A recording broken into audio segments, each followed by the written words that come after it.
अरे खुशरा माटीर गुड़ी जेते मा माउसी दियो हुला हुली रत जीव गिड़ी गिड़ी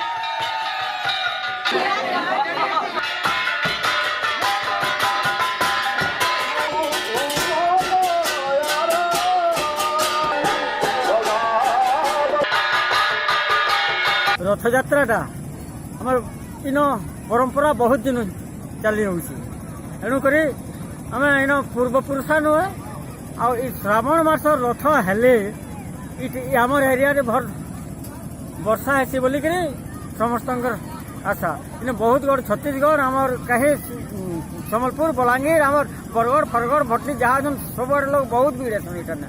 कुशरा रथ देखी इन बहुत भीड़ है श्रावण मासे रथ हेसी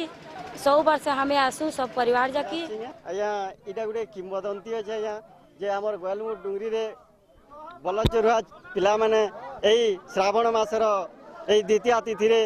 से महाप्रभु को सेन पाइथिले बोली कि आमे किंवदंती शुणुछु आ आमर पूर्व पुरुषा माने भी करते लागुछन सेथिल लागि आमे ए श्रावण मासर द्वितीय दिन रे आम महाप्रभु को पहंडी विजय करी छेरा पहरा दी करी आमे आनुछु।